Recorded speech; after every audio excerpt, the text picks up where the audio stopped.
కాంగ్రెస్ నేతల వీపులు పగులుతున్నాయన్న మంత్రి కేటీఆర్ వ్యాఖ్యలపై మండిపడ్డారు మండలి ప్రతిపక్ష నేత షబ్బీర్ అలీ. కాంగ్రెస్ చరిత్రేంటో కేసీఆర్ ను అడిగి తెలుసుకోవాలని హితవు పలికారు. చేనేతకు బ్రాండ్ అంబాసిడర్ గా సమంతను నియమించడం వెనుక మతలబు ఏమిటని ప్రశ్నించారు షబ్బీర్.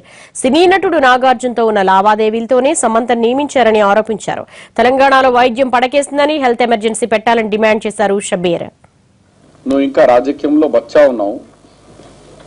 కాంగ్రెస్ పార్టీ 132 ఇయర్స్ పుట్టింది. మీ నాయన కూడా కాంగ్రెస్ అనే పుట్టి పెరిగిండు.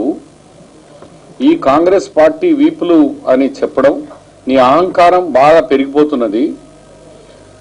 మాకు ప్రజలు ఏం చెప్తారు కానీ ఈ 6 మాసాల తర్వాత మీకు చెప్పులతో కొట్టుకుంటా ప్రజలు బుద్ధి చెప్పేందుకు సిద్ధంగా అవుతున్నారు కేటీఆర్. ఎందుకంటే ఒక్క మాట హైదరాబాద్ లో 100 దినాల్లో స్వర్గం చూపిస్తాను. ఏమైంది? హైదరాబాద్ నుంచి పారిపోయినావు. ఎలక్షన్లు అన్ని అబద్ధాలు చెప్పినావు. ఎక్కడైంది 3 ఎకరాల భూములు? ఎక్కడైంది 2 బెడ్రూమ్ హౌస్? ఎక్కడైంది అప్పులు మొత్తం మాఫీ?